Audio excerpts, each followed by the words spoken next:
Hi everybody, welcome. It's Kate Quinn from Fabricated Quilts and I'm here representing Sew Steady, and we're going to do a fun design today and just talk about a lot of different things where you can customize designs, you can make them the way that you need them, the size that you need them, and how small details can make a big impact and change the design to suit your style, to suit the style of your quilt, to suit the style of the templates that you might have at home. And also just consider some options if there's any ones that you might want to add to your collection, because my collection has got a lot of choices and you might want that too. Jamie, I see your name. Can you hear me okay? I do have my headset on today because I can't go without air conditioning. So I have the air on and it's a little bit noisy. So I'm going to just check a couple things and make sure that my system can respond to you guys today. I have a new computer system and it's being just a little bit ornery. It's supposed to wake up and stay on, but it isn't. So we might have to check that a couple of times. Honey is here, but he is making family dinner, so I'm kind of on my own. So let me see if I can get our Sew Steady page up so I can see the comments. All right. Oh, we have lots of people here. Carolyn, Teresa, Jill, Dee, Heike, welcome. I love seeing where people are from. Rita, good morning from Australia. Thank you for being here. I don't know what time it is for you, but I can only imagine. It might be early or whatever. So you can see right away, I start off with a little bit of maintenance. Okay, this is my Sew Steady table polish. I have been using their table polish for many, many years. And one bottle will last a pretty long time. Anytime you have one of these green gliders, this particular one is called the Grid Glider, and you can see I've actually lined it up centered on the needle this way, and this bold line is also centered on the needle on this direction. That can be useful when you're sewing. It doesn't necessarily matter for ruler work because the needle's going to be where it's going to be, and we're not going to see any of those lines. But if you are doing angles, like if you're trying to sew half square triangles or other angles, you've got these lines to help you. And just being able to ride your fabric right on this 1/4 inch mark can be very useful sometimes. When I'm using any of these green ones, I really, really recommend the table polish. So I just got a little bit on there. I'm just going to take my terry cloth, scrappy rag, an old towel, cut a little piece of it, just keep it in your sewing room. And I'm also going to polish the table as well, right? Little circles, polish it all the way around, all the way to the edges, especially on those little rounded edges that we have on our table. So the edges on the wish table, it's all got those nice curved corners so that your fabric can ride across that easily without cupping. So let's just get it all ready to go. I haven't done this in a while. That's why I decided to do it today.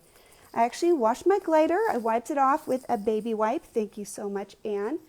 One of our educators, Anne is the one who came up with that. She has baby wipes at the show because we don't have any water. And I was able to wipe this off and it just stays in place really good. You can see. I mean, my fingers are nice and like slimy now because it'll move really nice. If you can feel any residue of that polish, then you're not done wiping, okay? Wipe until it's definitely all the way off.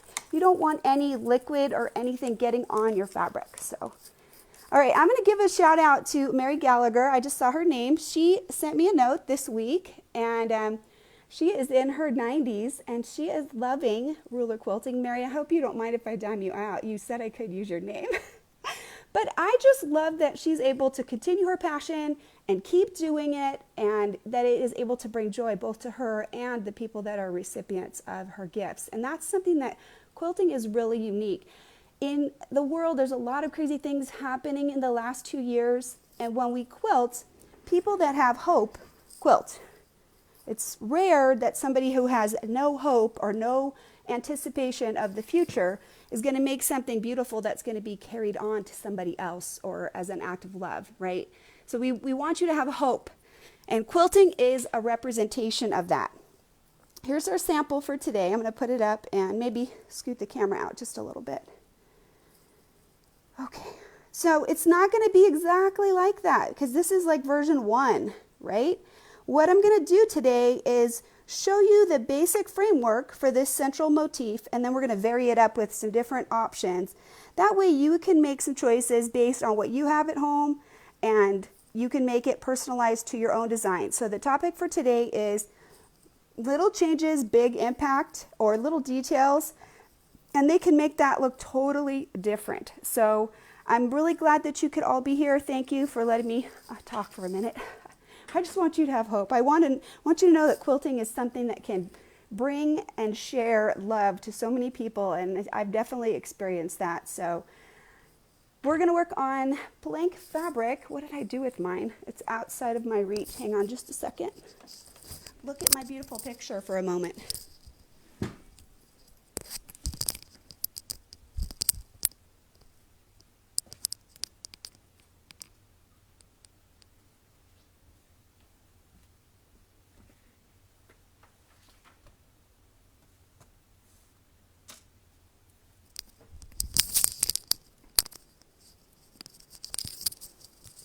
I'm going to say hi to Edwina too. Edwina, I think maybe, if I pronounced your name wrong, I'm sorry.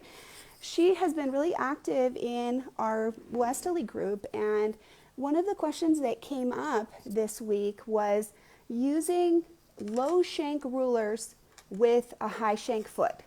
So I want to take just a minute to talk about that before we get into the design. And I want people to be able to understand this. It's relevant for everyone because education is the key. You need to know what is important for you and for your machine. My machine is high shank. If I take my finger right here and I put it underneath my foot right there, and let's see, am I down? There we go. My foot is down, right? I can barely fit my finger under there, but it's not squashing me or anything like that. If I were to place my high shank ruler, which is this one, high shank, back behind this foot, I have no problem moving. I can move very freely. There is no clearance issue, right? Is my ruler going to go under my foot? It isn't.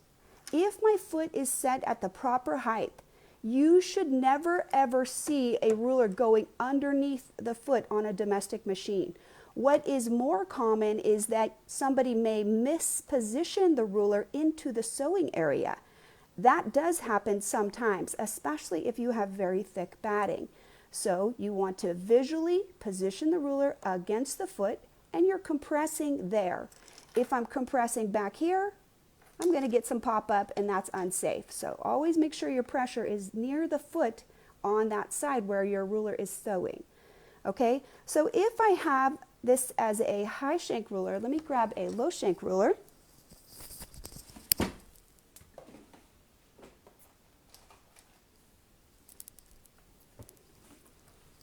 The question that we're addressing is, if I bought a new machine and I had a low shank machine before, and now I have a high shank machine, what about my rulers? Do I have to buy new rulers?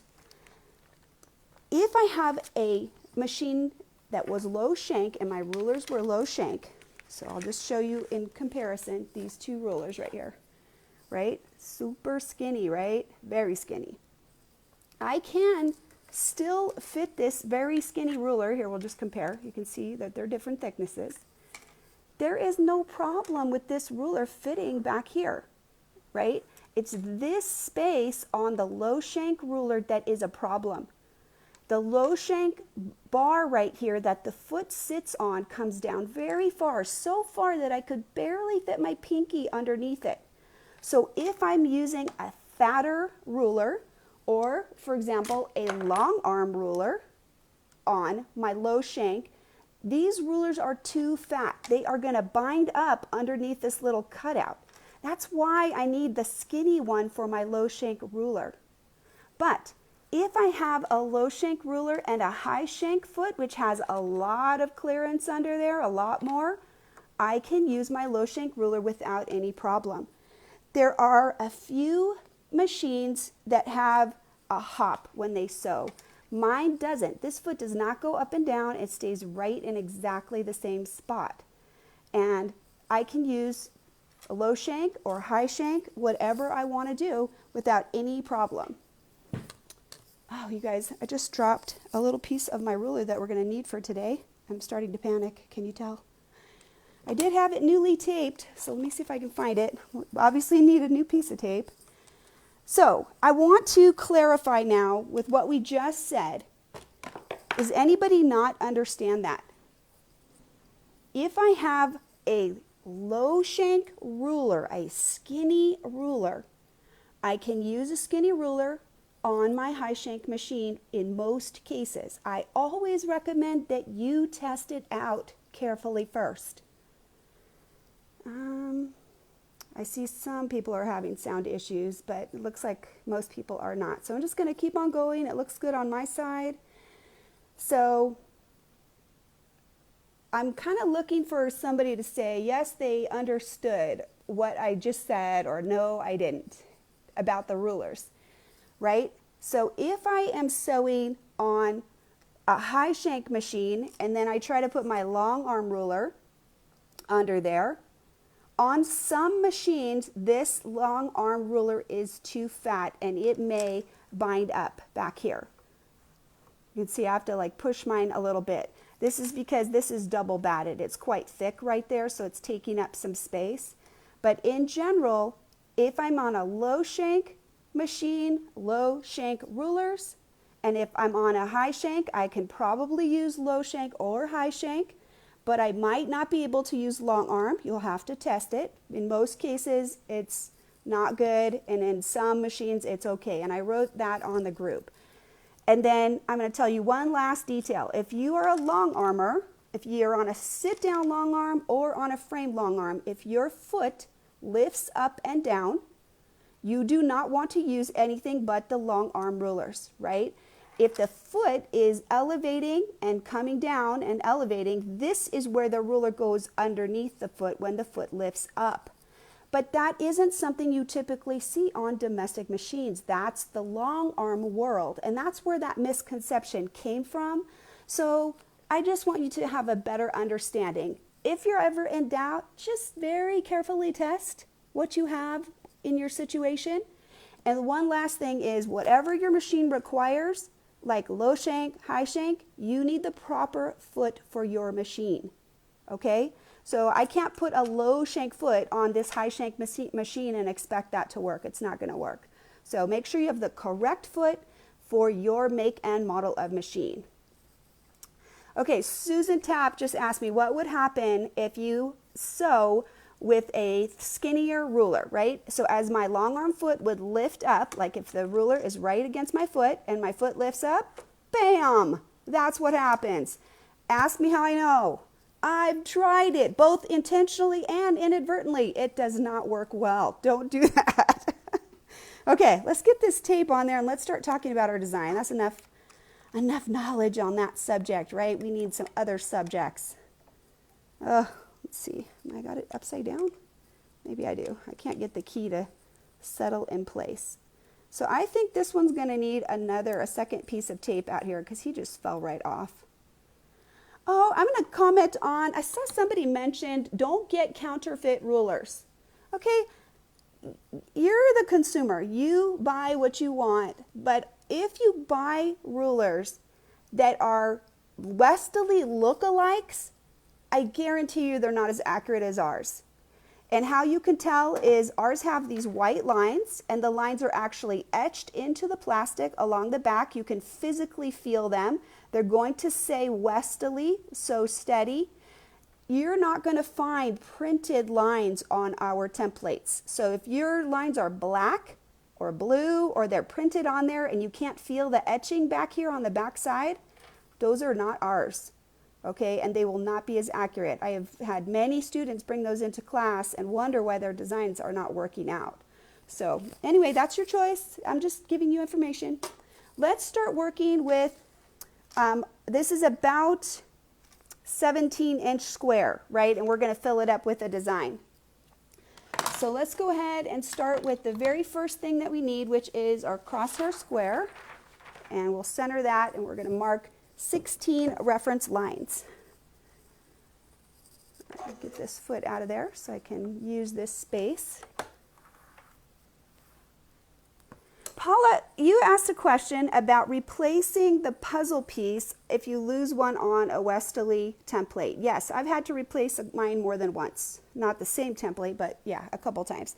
Yes, there is a small fee for that. I know it's on the website.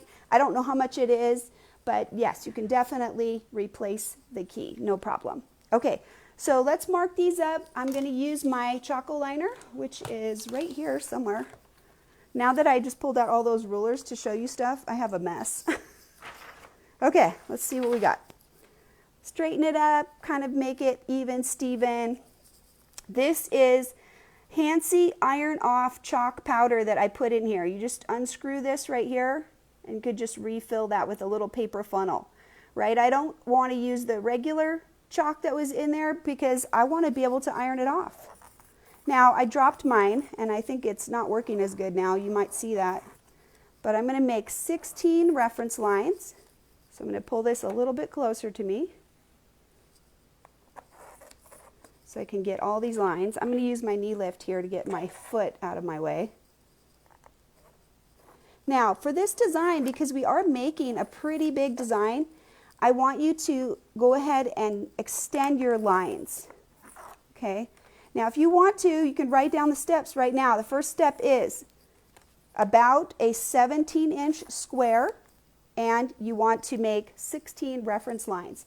So before I rotate, I'm going to mark the center line with this Boheen chalk pencil, right? So that I can make that center dot and have it be visible. I just lengthen the lead a little bit so I can get a little dot in there. Okay, now I'm going to rotate this. I'm looking for this center white line, you can see right here, this one, to be aligned now on the chalk. So I'll just rotate. Let's make sure our center dot is still in the center and just match those lines up as best I can. Okay? So sometimes when you have a lot of lines, some people get distracted. So if in your design you only need 8 at the beginning, which probably would be true for this design, you can come back in and add more lines later if you feel like too many lines is confusing for you. I just know that we're going to be already in the design and the foot is going to be down, so I don't want to have to cut this. But it's not a big deal to cut it if you feel like it's easier. Jan, I am using a Boheen ceramic chalk pencil. You can hear there's a little bit of extra lead in there. Just pull that off. There's more lead in there. And it's got a little eraser, comes off, and you just push it and the chalk comes out. If you're interested in these, I put the link in the header, okay? Somebody just asked me about their brother. I'm going to address any machine-specific questions in feedback after the event. I'm not going to try to answer exact people's questions about their make and model, so I'm sorry if you feel like I'm not responding, but I'll go back and I'll look at that later, okay? All right, so let me take this off and put this in a safe spot so it doesn't fall down. And I'm going to put my pin right in there. Okay, I got a little cover for my tack. And I like to put it in through the front first and get it all the way through so that I have a hole on the back. So let's go ahead and do that. I'm going to line it up close to me. I wish I could do it on camera for you, but I can't see that far. So, sorry. So I'm going to work on getting it right through the center hole so I can have a nice, pretty pin right through the center. Oh, and I'm not doing a very good job here. Hang on just a second. Let's see. Just causing so much havoc. My fingers are not working today. I was struggling to pick up threads and everything. So let me see if I can make a bigger hole and get it right through there. There we go. Some people worry about the hole. If you feel like you get too big of a hole, you can just put a little piece of fabric over the pin itself. And I feel like that will help you not to have the fabric stretch out right where the hole is. The reason I'm having so much difficulty getting this pin in is because I have a double batting. So that's why it's being really difficult right now. Right there, it's through the center. Can you see? It's barely sticking up. So I'm just going to smooth this out. Now my chalk's everywhere, but it's okay. The first tool I want to use is I'm going to make two different marks, and this is called the outer rim tool. I'm going to put the pin right in this hole on the bottom, and I'm going to use the lower numbers right here. The first one is 4.5. That's the number. Is that upside down? Yeah, there you go. 4.5, so 4.5. And that's what I want to mark right here. So I'm going to put that in there. 4.5. Okay, and I'm going to go ahead and just make a little flat mark. This flat mark, I could use the other side and try to mark it, but what I like is this is actually going to be a line that we're going to align the template on. I might be in trouble with this thick batting. It's really causing havoc over here. I want you to mark every other line, not every line, every other line. Oh my goodness. I'm going to have to take one of those battings off because it's just not working out right now. It's making it too difficult. I could do it. I just need a longer pin, and that would mean you waiting, and I don't want to deal with that. So we're not going to do that. All right, let's see if I can get this just right back on here. Right through my center dot right there. Okay, and then we'll just get this all sorted out.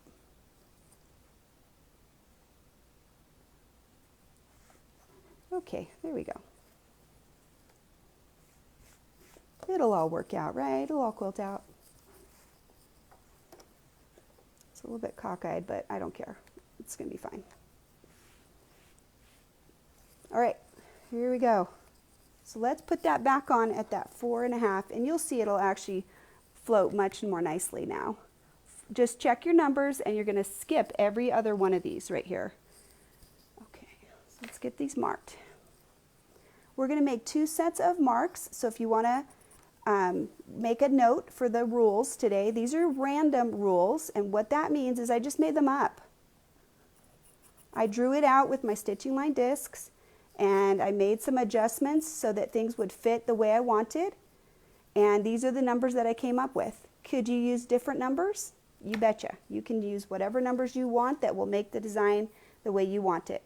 Okay, so we use a 4.5, and now I want to mark 11.5. So I'm going to come right into that 11 and then go to the dot right in the middle there and put that on the pin.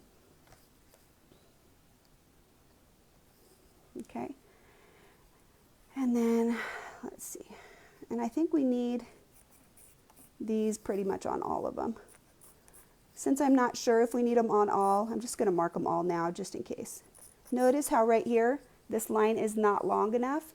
So I said at the beginning we're going to need to elongate lines so that we can for sure have the space that we need to put the design in. Okay. So this is all prep work. This can be done before you even get to the sewing machine. You don't have to sit here and do it, do it in the comfort of wherever your workstation is. Okay. All right. So the first design that we're going to work is called a modified quattrofoil. And quattrofoil is kind of like a 4 intersecting parts of a circle that make kind of like a wonky cross. And ours is going to be a little bit more pointy than that. So the first template that we're going to use is this Spin Fex. Yes, Teresa, you just asked. The inner mark is 4.5. The outer mark is 11.5. Okay? And we're using the Spin Fex number 10 as template at size number 5.5. Can you see right there? This is the first template that we're going to use. This line right across the top, and we could use either way, but I kind of want, let's see what I did. I did it with the skinny part out, I think. So you could do it either way, but I want it to be a little skinnier at the top than it would be towards the base. So it's flanging out this way, but you could use it either way. So we're going to use this line lined up on the tick marks that we just made. Now we're doing 4 of these. So for me, it's going to be on this and on this. So I need to watch my crosshair. This is where I was talking about you might have a little too many crosshair lines and it could get confusing. Well, this is what we have to watch out for right now, because when I did my sample, I sewed too many. Well, I guess we won't be doing it squared up. We'll be doing it wonky. I think when I marked the wrong one, but this is what we want. We want this line right on that 4.5 inch mark, right? And then when we sew it, we're going to sew from this line up and stop. And that's basically 1/4 of this space. All right. And I think we need to probably lower our tension because it's pretty high there.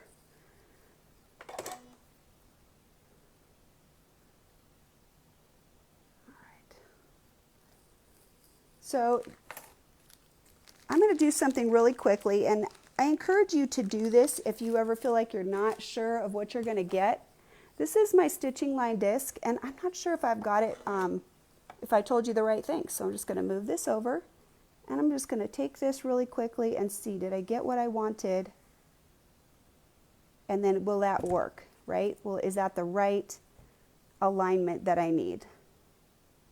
Because if it can't line up right to that space, then I know it's not going to work. So that's what we're doing. So I need this one. So you're going to have a gap, start, gap, corner, and then gap, and this will be that first one. So you got these 3 lines right here in the middle. You're going to be traveling, and there'll be 3 lines, crosshair lines, in between each one of these. I did take the pin out, Margie. I had it in there for a minute, but I saw that before I was sewing, and I did take it out. So it's not in there anymore. It's out. Is the template upside down? I don't think so. You mean like that? So these are the grip tapes, and they need to go down against that fabric. Okay? All right, so let's go. Oh, yeah, you meant like that. I see. Thank you, Paula. Good job. You're paying attention. All right, so let's get this on, and let's start sewing. That's a lot of talking. We need to get sewing. We got stuff to do. We got designs to make. All right, let's get it lined up with that line. I want to put it right on the center line here. Let's turn it around so you can see it better. I need you guys to be able to see what we're doing. There's the chalk line, and this is lined right up, and we're going to start right on the crosshair line right there. So just bring your needle down right on the crosshair line. Oh my goodness, I feel like today is just like not going my way here. Let's be more efficient. Okay, so I've got it lined up. It's lined up on the front and the back, and now we should be able to pick up that bobbin thread.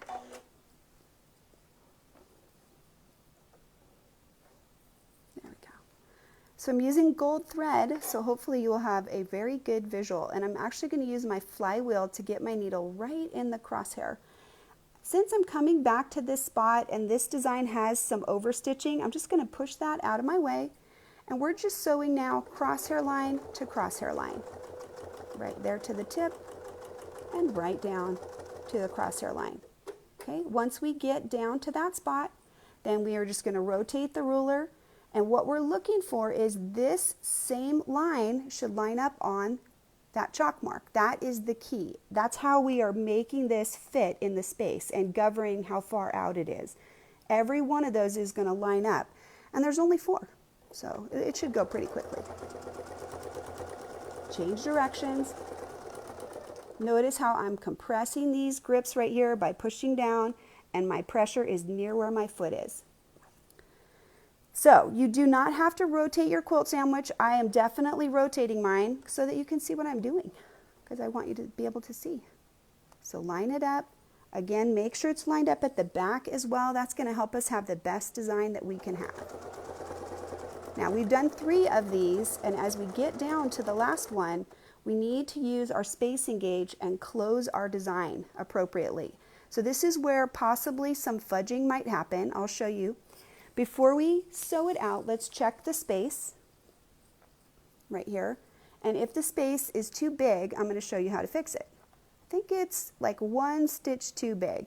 Okay, so this is aligned. Let's sew it first. And then if I need to adjust this just a tiny bit like that, I'm literally just pushing it to close that until it's the proper 1/4 inch right there. Okay, so let's take this off and I'll just show you we got a cute little center right there, just a little center motif that we're starting with. And that was using the 5.5 inch Spin Fex number 10. And they're all aligned at 4.5 inches away from the center on each of these units. Isn't that cute? So easy. And you could make it any size as long as your template can sew from crosshair line to crosshair line, whatever line. You could make it come out further. So obviously the 5.5 is only going to be able to go so far, but you can then use a larger one if you wanted it to go out further away from the center. And we are going to be doing that. So you'll see that right here I've got some lines, right? And so we want to put a little bit of something else in there that's a little bit flatter. So I've got, right now, I want to use this as one possible idea. I'm going to come out and I'm going to try to put my foot a little bit further out here on this crosshair line. So I'm just going to try to sew out. You can even use your ruler next time and just come to that spot. And what I'm going to do is I'm going to line this up right on this straight line on both sides. And this is going to make like a little bit of a rounded corner like that. Okay, it's a little bit round. Another tool that could do this could be Donna's soft squares. And so from this point, now if I want to come up a little further, I could also just do another line, but I want to have something that comes right up to this spot. So let's use the 12-inch arc, and we're just going to kind of put one round and one straight, just so you can see some different options for yourself. So 1/4 inch away, starting right from that spot and coming up, and then coming right back to this on the 1/4, right there. I guess they're on the same line. Okay, so to get to our next one, we have to come over to the next one, and we're gonna go like that and put it in and put the arc in. So let's just kind of scoot our way around. You can put the template back on, but I want to recommend that you practice overstitching whenever you can. Okay, so the crosshair square is just giving us a line. We just want to get right to this midline, which is that 4.5 spot again.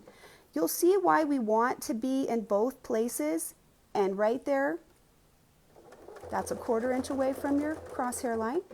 And then we're just going to keep going around. We're going to fill in all the way around.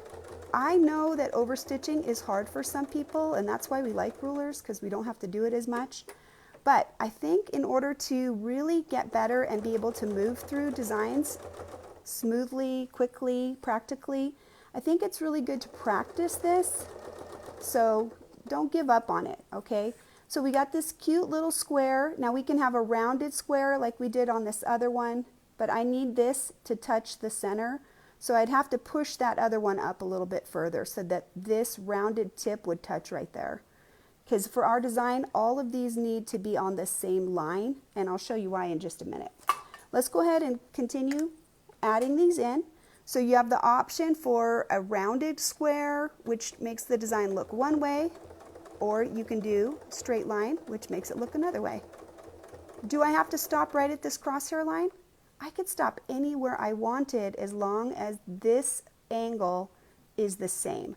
So right now the crosshair made it easy because I don't have to guess where I'm stopping. I'm just stopping at the crosshair line. But you can make your own rules, and you can change that if you want to put a different shape in there. If you want to make this a little flatter, you can do that yourself. It's fine.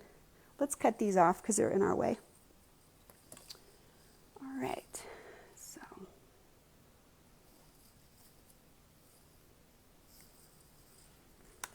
All right, I'm going to check real quick since we've been sewing a little bit if we have any questions. A lot of people just saying hello, hello, hello. Oh my gosh, there's tons of comments. I better scroll down. I'm glad you guys are helping me answer these questions. How fast am I moving the fabric? Right now, my speed is set to medium on my machine. I don't know if you can see it right up here. It's not set very fast. I do not press the gas all the way because I can control my own speed. But what I'm listening for is the sound of the machine to sound not too fast. I mean, it is not going that fast. So that helps me control the stitching because it has a rhythm that doesn't make me anxious. So I'm going to come right up here to the tip of this design, and we're going to start from this point right there, and we're going to sew over to here. And now we're using some of those other lines that we talked about.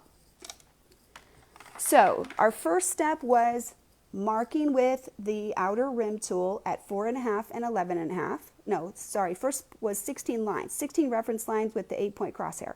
Step 2, marking 4.5 on every other line and marking the 11.5 on every line. Could I just use the what? Yes, Margie, I'm going to take that out. I might be able to fudge it later, so I'm going to wait and see. Could you just use the tip of the number 10? That is really a good question. What she's asking is, couldn't I have just used this tip? This, I want a square, and this is more like a triangle. This is much narrower, and I could rotate it. Yes, I did try that on one of my samples, but it was too much work for me. I felt like I had tools that would do it a little more easily. Even the 12-inch arc is easier than that. So anyway, it's up to you. You guys can play with that. I would tell you that that's something that's on your stitch pad, on your design pad, and you decide what you want to do or how hard you want to work to get the look that you want. A lot of flexibility in that. So right now I'm going to take the larger Spin Fex number 10, and we're going to put a line that will go from all of these little quattrofoil peaks. So it's going to go from there out, and that'll be the stop. And we're going to put one on each of those, and then we're going to add some more after that. Okay, so we had step 1, step 2, step 3 was put this quattrofoil in. Step 4 was put these little inner soft squares, whatever you want to call that. So I'm going to open this up. This is why I wanted to mark the outer line right now, because I knew that my foot would be in there and I don't want to have to cut that thread. So now I can just put this on, put my tape back on, and make sure my tape will stay really well. If it seems like it's wiggling around or it's not secure, I'll put another piece of tape on there, a clean one. I want the skinnier end to go to the outside, right? I want this end to be towards the center. So let's line it up. This 11.5, I chose it because if you can see right now, I can perfectly line up the template right here on the line that we made.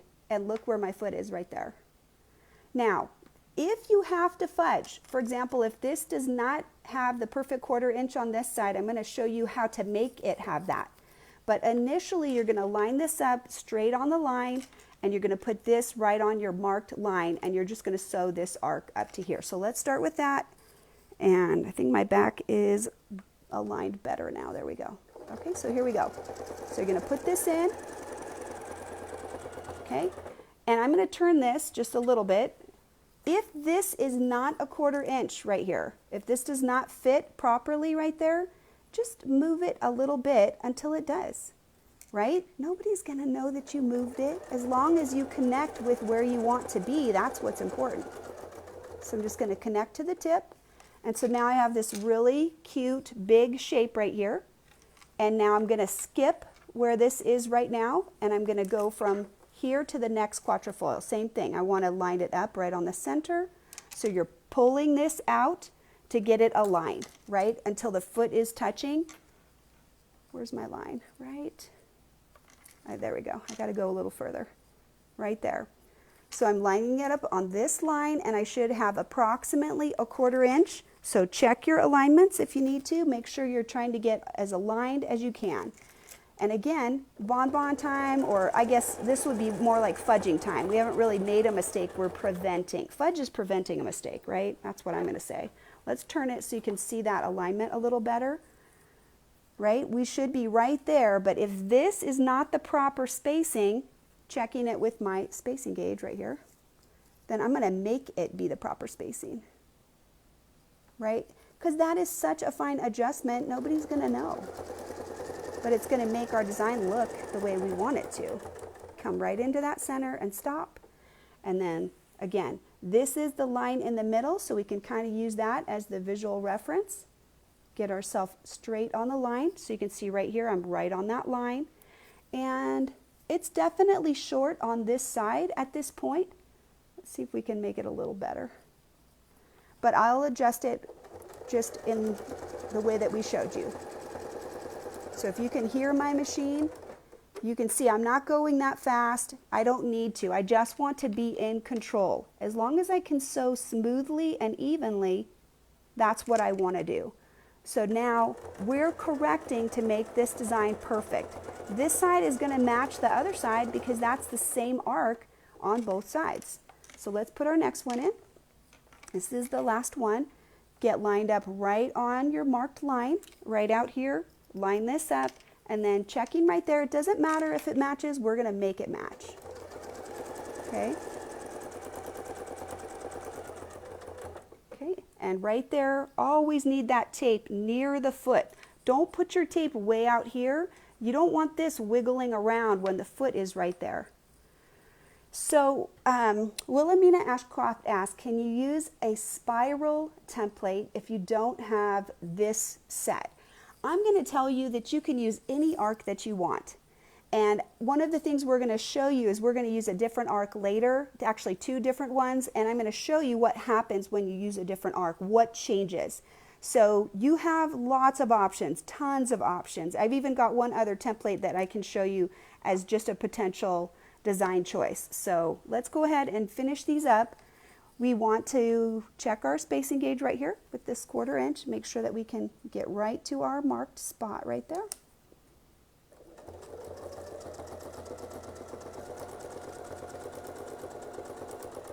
Okay, just try to get right into where all the other stitching is. Now, the next place that we want to be, we've done some overstitching on all of the other lines except this one, because this was our first one. So I'm actually going to sew over to here and come back to this point. Again, you can use a ruler if you want to, or you can just practice that overstitching. And I really think that that is very helpful. That is something that is very important for you to do because it'll give you more freedom when you're sewing. Okay, so now, why did we make this at that 4.5? We wanted to make sure that this matched up with this. Even though it looks shorter because the angle is not as steep, it's flatter, they are all on the same line, this and this. So if I go from here to this point, it is the same distance to that 11.5. That's why it was really important that we use that same relationship. So let's just go ahead. We're going to add the next set, and we'll try to go a little bit faster since we're talking so much, right? We need to get going. Can you hear the difference? That's quite a bit faster than I was sewing before. I can sew this fast. I don't necessarily like to. I like to go a little slower. So let's go ahead and get them aligned. We're using this now. The quattrofoil is the center, and we want to get lined up right on that spot. And if we can't make it over there, that's okay. Why does it matter that we can't make it over there? It's human error and fabric movement, right? So when I'm sewing, I'm shifting the fabric, the quilt's bunching up, maybe my Chaco Liner went a little bit awry. It doesn't matter why. All that matters is that we can fix it because that's our job. We're the designer and we're making it perfect. We're making it look the way we want it. So the next rotation is right here. Oh, my template's upside down, you guys. Oh, this one staple tape is on the wrong side. Oh well. Put your staple tape on the back. It's much more effective on the back side. I'm a nut. What can I tell you? All right, so let's get over to there. We only have one more to go, and then I'll take it off and I'll let you guys see that. I think this does need just a tiny adjustment to get to the proper spot. So notice I'm just looking down by my foot and I'm just making the adjustment myself right there. And if I'm short, like I think I'm 1 stitch too low there, I'm just going to scoot over. Nobody will know. And then let's do this last one. Okay, get it lined right up. So the outer rim tool is super powerful, don't you think? Just by having those reference lines, Now we have been able to make this beautiful design and align everything so easily. So I need that 1/4 inch right here. Make sure I'm pulled all the way down into the hook up here, and I'm going to sew right down to there. So let's go ahead and do that. Okay. And then I'm just going to do a little tie off right here so we can just get this out of here so you can see it. So about 5 or 6 very small stitches, moving ever so slightly, and now we're going to cut it.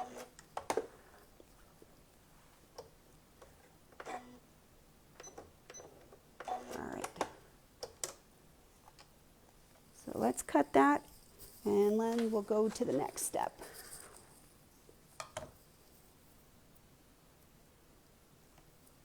All right. So what do you think so far? It definitely looks messy because you got a lot of chalk in there, right? Chalk always makes things look messy. But actually, I think it looks amazing. And as far as Templee goes, this is a really great option for doing some Templee. If you needed a strong center design, center motif that has a lot of life and energy to it, this is really pretty. It's also symmetrical. So that's just something. Notice that there's a lot of space right here. There's a lot of space right here. So we're going to show you some ideas where you could take up some of this space if you want to. And we're going to use a different idea than the other one, and then we'll compare them and we'll show you both of them. All right, let me follow my steps here. So we did the double petals. Now we're going to do inner echoes and outer echoes, okay? So I want to show you, I'm going to put a template up here, and I'm going to just talk about why I might choose one template for one way or another. We're going to put a little echo in this area, and we're going to do 2 different types of echoes. One where it's bigger on the outside and coming in using the crosshair lines, and one where you start at this point and you're going to echo narrower and then come to this point. And we can just use the ruler itself. We don't need any markings to do that. If I were to use this on this outer area right here, and I would say I would line it up point to point like that, this isn't going to be even, and it's not going to look as good as I want to. I would have to definitely make this kind of come far out like that to the crosshair lines, and I would be stitching far away. I don't think that this line is as pretty. It doesn't bow out. So you could see that this would give you a little bit of a flatter arc. If I use the 12-inch arc, I could do the same thing. I could go from a center to the top to this point without any problem using this ruler. But it would be flatter, right? It's not going to be as round on the bottom as this one. So different arcs are going to make a different look. The 6-inch spiral is really round, and it's also really short in comparison. This is 11.5, so it's, I don't know, whatever half of that is. It's probably about the same distance, but in the 6-inch spiral, it's going to wing out very far and come back. So you're not going to get this sort of leafy kind of a look. It'll still probably look fine. It's just going to be different, and that's where I want you to play and make those decisions. And on the 6-inch spiral, using your ruler stickers could really be helpful to making sure that this distance stays the same, that you line it up on the arrow and you go to the point, and you line it up on the point and you go to the arrow, right? That type of thing will keep the spacing there the same, because you won't have as the same reference lines like how we did if you use that other ruler, the 6-inch spiral. Okay, so what I want to do with this one is, I think it's going to look better if we start here, and we're going to use this ruler, foot there, and we're going to use our spacing gauge to measure where we want to come down and align, right? So let's just go ahead and we'll make a few little marks right here. If I make a 1-inch mark with our spacing gauge, that's what we're looking for in each of these, so I'll just make a little mark. And the ruler is going to be touching that, which will make the foot come up a little bit more. So let's just make these marks real quick. Give us those reference lines.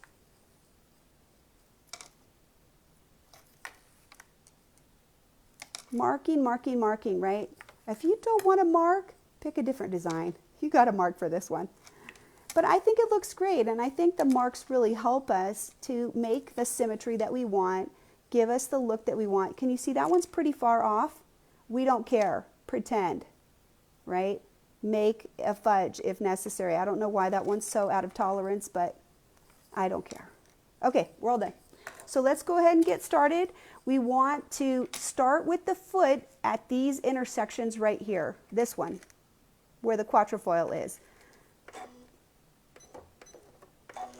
I know it's not a true quattrofoil, so don't quote me on that. I said it was a modified one, but it's similar. Okay, so we'll go around, and when we line this up, let's try to use some rules, right? Let's put this center line on that line, and we're going to make that touch. That way we kind of have some resources to make sure that things stay the same, that the arc is positioned the same.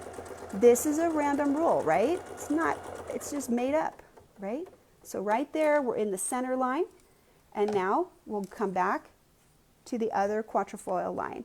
So same thing, center line, and then make this one 1/4 inch away.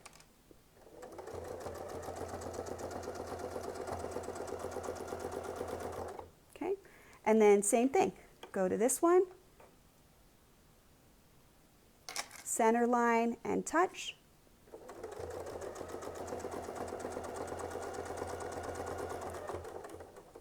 And we're in the center, and then just rotate it. So here's our quattrofoil, and we're just going to align that and come right back down. So touching on the center line, and we need to be 1/4 inch away right here. So if you need your spacing gauge, this is a good place to use it, or your 1/4 inch eyeball if you have one of those. So we talked a little bit about mispositioning the foot and the ruler, like when you're putting this on there. I always do it visually right there. Make sure that you're looking, right? There's our center line. We're touching the dot, and notice that my foot is against the ruler foot. It's not up in there. One of the ways that I check for that is I physically have my fingers nearby and I'm looking at them. I'm making sure my finger is clear and that my ruler is touching the foot, not in it. Okay, so, ooh, I'm liking it, guys. It's looking awesome. This design, let me tell you the story, right? I have this thing that I'm doing. Some of you might have seen it, and it's called Cutie. That's the Daily Quilting Design Inspiration, Cutie. That's how it came about. And I'm trying to do 100 of those. And this design is inspired by this picture of a crystal bowl that I took at my mother-in-law's house. And it looks absolutely awesome. And I thought this would be a fun way to kind of get some of those lines, those intersecting lines. I did modify it a little bit because I felt like when I tried to copy the design exactly, it was a little too busy in the center and I didn't like it. So I'm making the adjustments to make the design look the way I want to. So center line and 1/4 inch away, and then we'll be back into our spot right there. Okay. Okay, so we've gone all the way around, and notice that this is every other, right? So this one, it does not have the same look. So what I thought we would do is we'll go backwards because we're almost in the right spot, and we're going to do a different look on the other side. I could make all of these the same by going from here to the middle to that point again, and then they would have this same exact echo and they would look the same. And what that's doing is it's giving you layers of crossover. But what I thought I would do is, just for design's sake, is we're going to just choose a different template and we're going to echo on the outside of the one that's not already echoed. So we're going to make it come out and be wider on half of them, just to play with it, right? Just to make it look different. So the first thing is we got to figure out where do we need to be to start, because we're not in the right place. If we're trying to echo this, we have to get to that spot. So we can just look on here and see which way can we travel, what's easiest. So again, overstitching, it's okay, just do it, it's not a big deal. We want to get to, let's see, not this, we want to get to this intersection right there. So let's get there, and we're going to echo on the outside. Okay. Now, look at this big beauty. I did not put this on the list. I kind of thought about this afterwards that we wanted to show two different ways. This is called the 12-inch inside-outside curve. This side of the curve and this side of the curve are exactly the same. We also have these in a 6-inch version. This is the longer version. And this could be really useful if we're trying to go a longer distance, right? So notice how this is not going to curve really well to go on the outside of this one. In order to get on the outside, we may need to move out a little bit in order to do that. So maybe we'll just come up a little bit, and I'll show you, we're going to measure this because we want it to be the same on every one of them. We're going to take our 1/2 inch spacer, and it should fit right there to there. So it's giving us a little gap right there. Okay. Now, if I want to make sure that I'm hitting the same spot up at the top, I probably need another reference mark. So just like we did before, we did 1 inch below. So let's do 1 inch above this time, just because we can. And we only need to make these on the alternating ones now. Let's see, we need a little longer line here, so I'm going to take care of that while we're here. Just extend that line a little bit.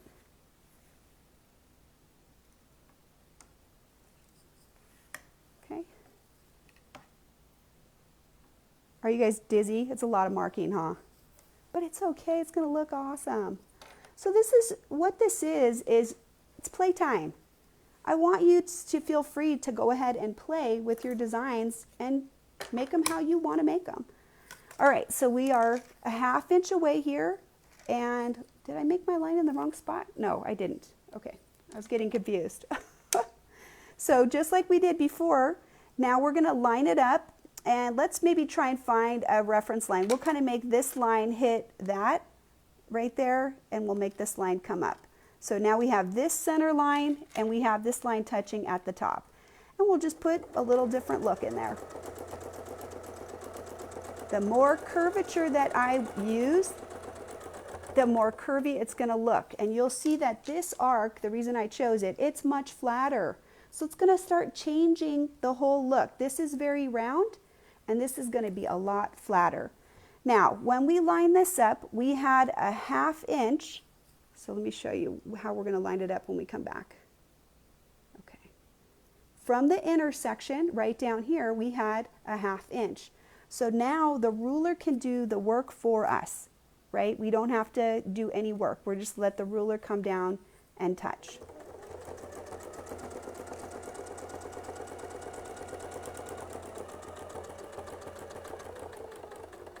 Okay, so now's the tricky part. Because we came up, we have to go around, and we have to come back up that same 1/2 inch again. Right? And we can just use any ruler to measure that. So it looks like we need like one more stitch right there. Right there. We just want it to cross over at that spot. Okay, and then line it up, the center right at that intersection, and we're touching right out here. And here we go. So I think this one's a little more complicated. It requires us to go around, but let's cut some threads. I've moved these threads out of the way like 3 times, and that's my limit. I can't do it. It's on my hit list. So you can see now that this starts to change the design quite a bit. Instead of it being so round, now we have some elements that are kind of more pointy right there, right? So it just changes things a little bit. How you pick, whether you have a flat curve or one that bows out or one that's narrower, those are just the options that you have to play with. So again, right from this center position, we want a 1/2 inch. So get our center line, and we'll line it up right at the 1/2 inch there. There's the center, and there's your 1/2 inch right there.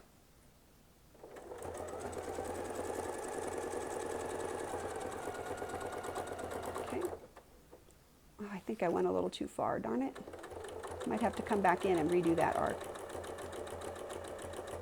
We're looking for a 1/2 inch. I think that one was too big. I think he was at 3/4. But it's okay, whatever. It's all going to work out. Okay.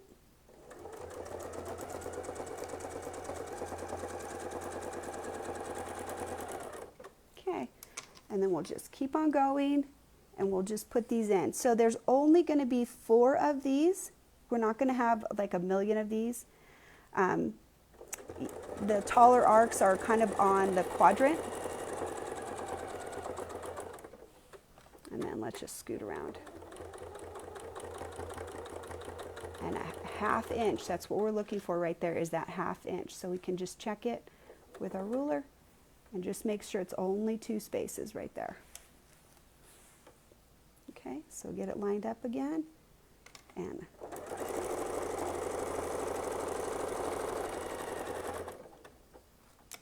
all right, and this is, I think, our last one, right? Yes, it is. Okay, so we'll get it lined up on the center and 2 spaces. I went too far last time, so I'm going to double check and make sure I'm using the correct spacing this time.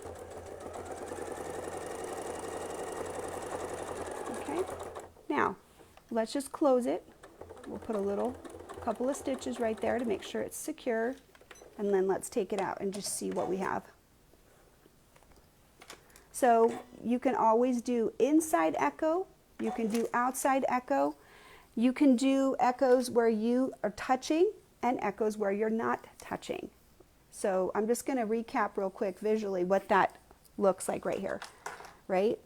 From this one, we started at this point and we went to this point. So we went to it from a known point, a certain distance, and when we echoed it from that same point, and we just shorted it so it kind of is like an inner echo, but it still is the same base width right there.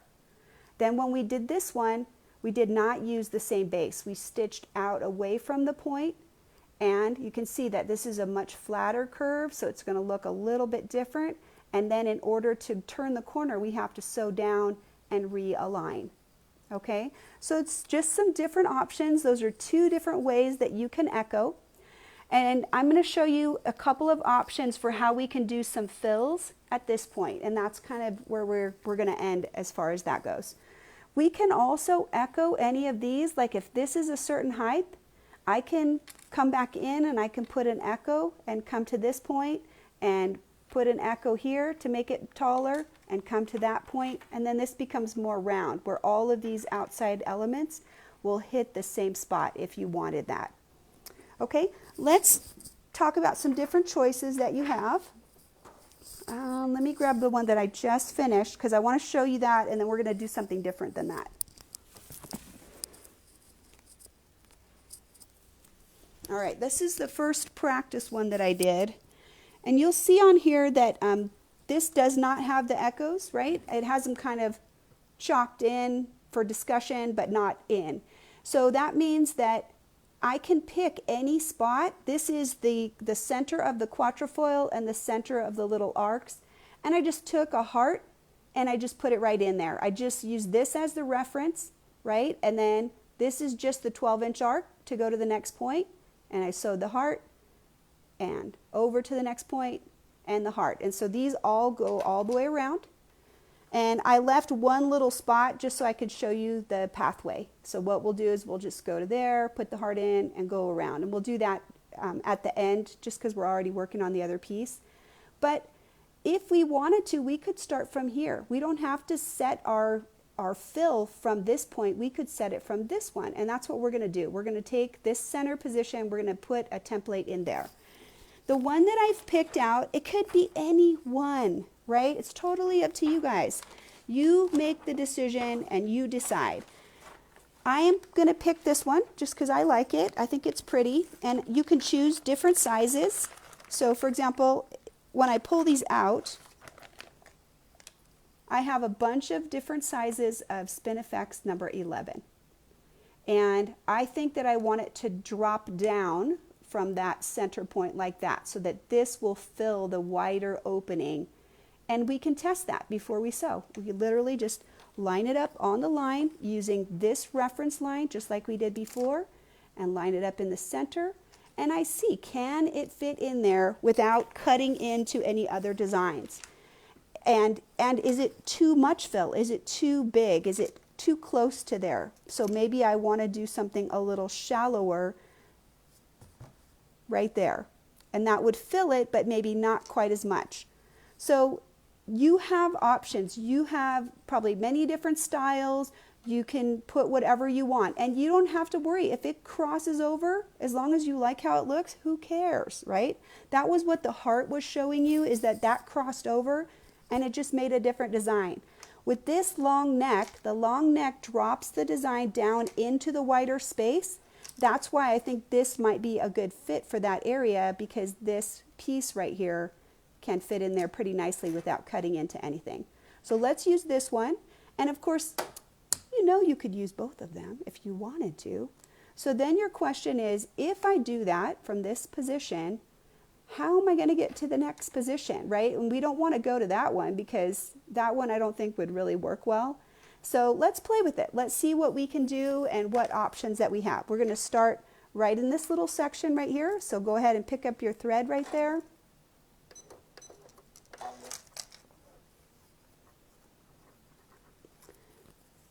In my mind, when I look at this, I'm like, oh, what do I have that I think could fit in there? What do I think could fill that nicely and still look cool? And your best friend in this instance is to use your stitching line discs and test it out, so you don't have to sew it out first and then decide that you hate it. Okay, let's see where we're at. Let me see if there's any questions so far. Oh, I love the hearts too, Dee. I thought they looked really good. All right, so let's get the little threads out of there. We have easy reference line, and we are going to be well away from any of the design. It's not going to go into anything that's already existing. So there's no crossover. I don't mind crossover as long as it looks pretty, right? As long as I know what I'm going to get. Okay, so here I'm just going to stitch a few stitches over to make sure that this is totally tacked off. In this instance, I would potentially want to skip over this and get to this other side. I don't know that I have an arc that can do that easily. Like, we would have to have planned that out ahead of time to go from that arc over to this one. And it would cut through a lot of this. I don't think that's practical. I don't think that's going to look good to me. So typically when that happens, where I can't easily jump to the next one, I'm going to tie it off, and I'm going to lift up my needle, and I'm just going to raise my presser foot, and I'm going to go in either clockwise or counterclockwise manner and get over to where I want to be into the next area. Okay, so set my needle. It's possible that I might have a thread that I'll stitch over in this case, right? Under here. It's not going to be that hard to get it out.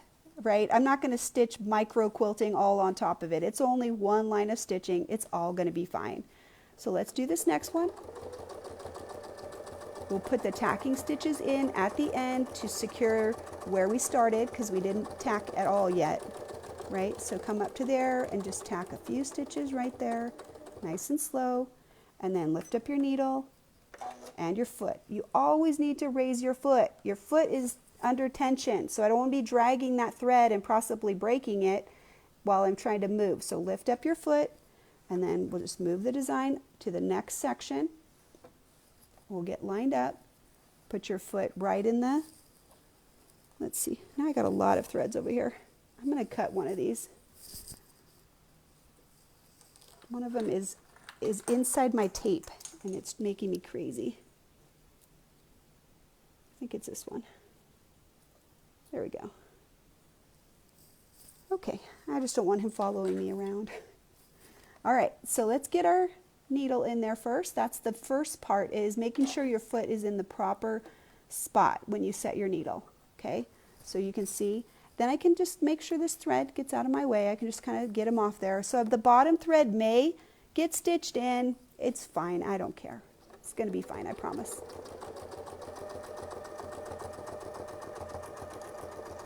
Nice and easy. Just keep the foot right along the edge there. When you get back, just follow it out just a little bit and do that micro tacking right there. And I think we only have one more, right? One more. All right, we'll get to this last spot over here, and I'll just hold this thread out of my way. I keep wanting to just stay in the same orientation, but then you can't see, right? All right, so get our needle aligned right there, and then line it up, and we'll put that last little element in right there.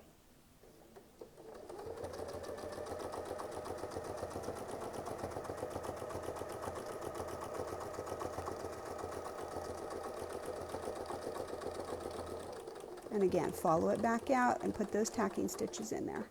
Okay. Hold on to your thread. You can just bring that right back where you left off. The ruler even is helping me get right to the right spot. And now when I lift up my foot and I pull on both sides of this thread, there is my bobbin thread, and I can cut that.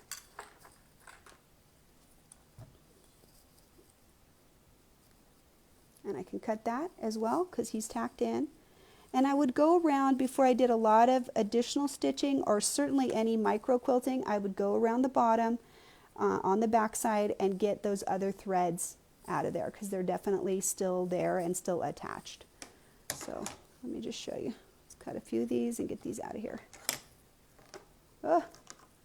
All right, so could I use a different Spin Effects right here? Of course, whatever you have, use what you want. Whatever will fit in there based on what you want, right? This has more of that square look, right? When we did these two parts that are longer, this is more like a square.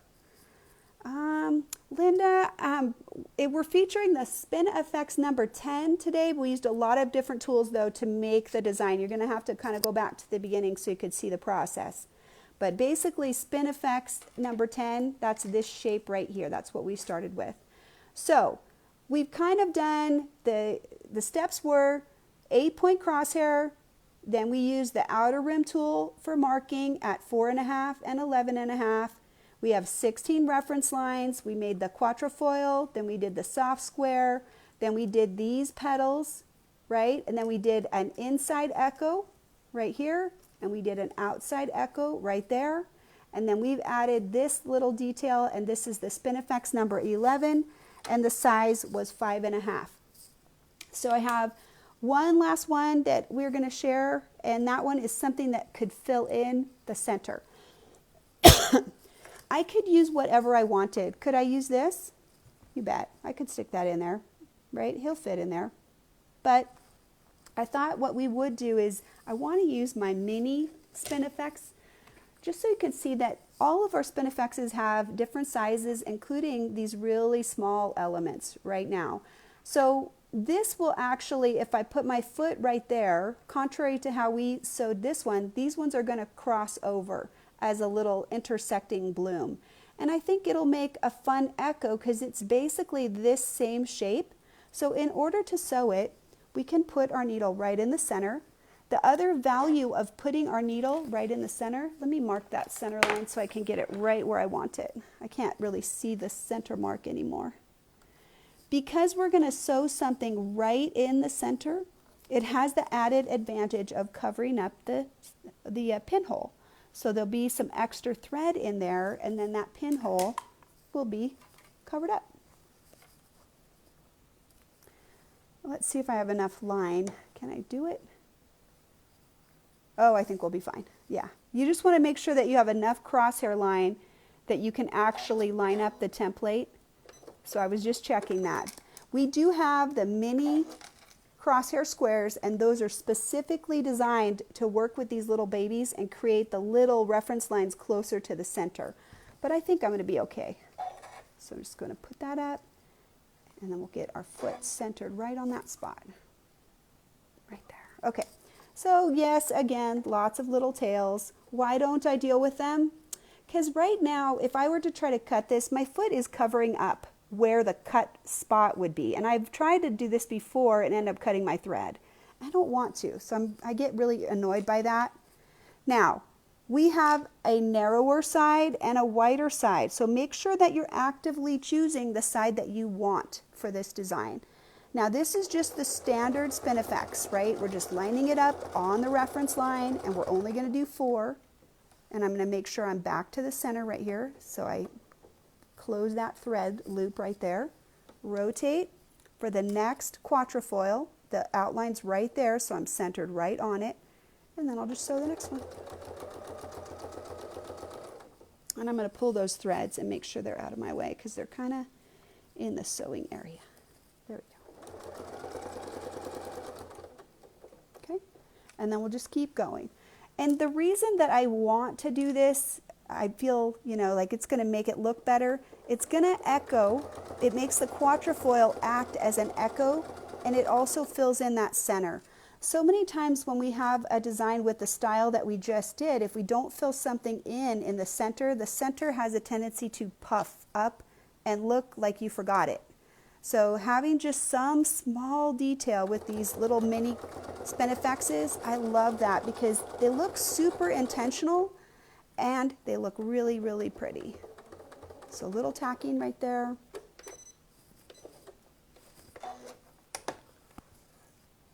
Oh, you guys, it's so adorable. I love it. It looks so cute.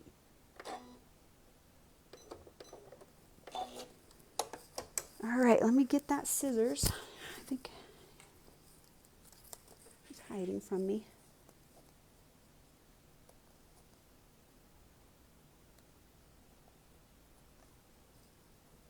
Get that one last little snip right there. Okay, let's get all this thread off of here, and then we can have a good look at it and see what we see. So what do you think so far? So I'm just going to make a little bit of a comment, and I'm going to scoot out a little bit. I want to show you some of the small detail things that we talk about and what we could do if you don't like it.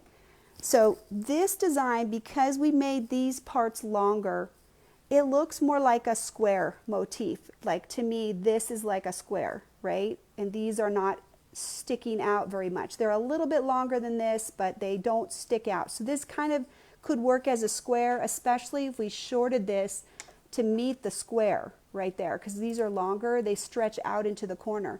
So that is a really good place to use that if you're trying to fill up the edges of a square, is making this, the diagonal elements have a longer echo like this, because it would fill up the extended part of the square. If I come back in, and this is a certain distance above here, right? So if I do something, whatever, that fills out this to here, then it's going to look round again, because all of them will be equidistant from the center, and that will create the impression of a mandala or a circle. So those are just some little things that you can do that can make the design your way. So whatever Spin Fexes you have, whatever arcs you have, hopefully you could do a 6-point crosshair square or a 5-point crosshair square. It still would work out, and you just would be able to make some decisions based on whatever distances that you want to do. It's totally up to you. I want to share one last option. And I'm not saying that you have to use all of these templates. Use what you want to use and make it as complex or as simple. I don't know, Linda, I'm going to check. Can you see the back? Yeah, it looks okay. I'll let you see the back. I'll cut those threads too. We'll cut those while we show it. I did tell you we definitely have those threads that extended, and we sure do. So we'll cut that. And they weren't actually stitched in much at all, so I'm not worried about them. They actually were just fine. Very easy to remove. And I think it looks great.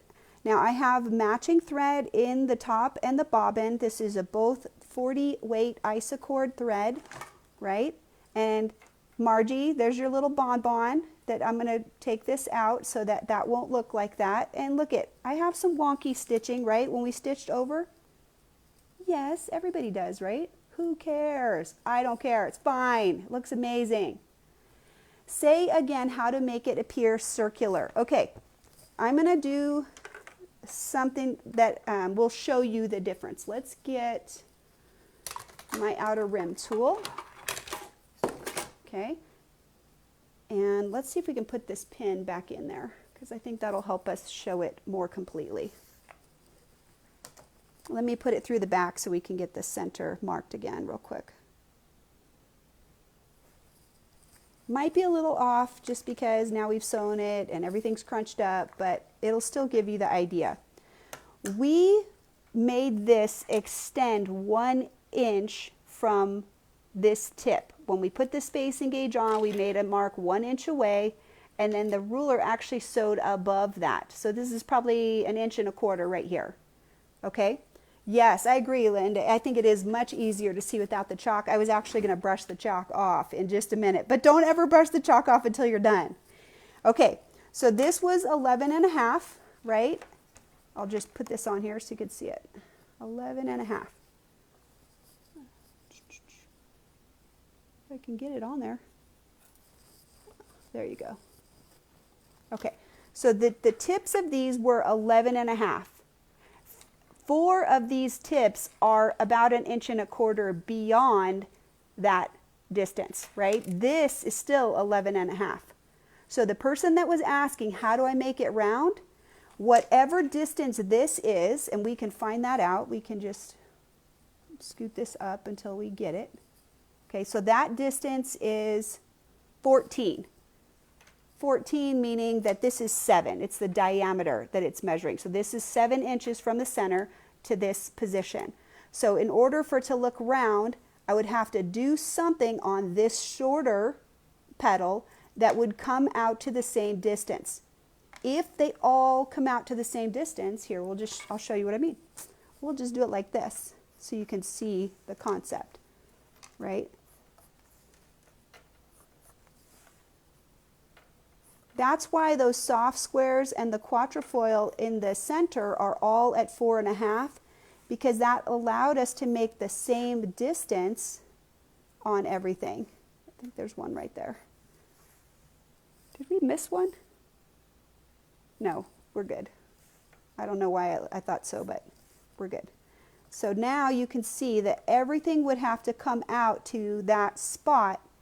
And now you can see the circle. I'll take this off and we'll kind of come out a little bit and you'll be able to see now if all of those match that outer relationship, then we would have a circle. You can see that the circle is right there all the way around, right? But because we have some that are taller and some that are shorter, we don't get the circle. But if I made something like this, for example, just repeated that same thing again from this point to this point, then now I have a circle. Okay? All right. Sorry, was that over-explaining? A little bit too much over-explaining. Okay, so let me grab a little piece of fabric. This is for Linda Martindale because she says it looks better without the chalk. And I agree with her. I think it does. So let's see. I think we used the iron off chalk. That's not going to work. It's just going to make a white mess. This is heat erasable, so I can take this over and I'll just put the heat on it and this whole thing will go away. But I'm going to do what Linda said. She said, like, let's see it, right? So it kind of looks like a square, right? Because it doesn't look round, so we'll just put it up there for you.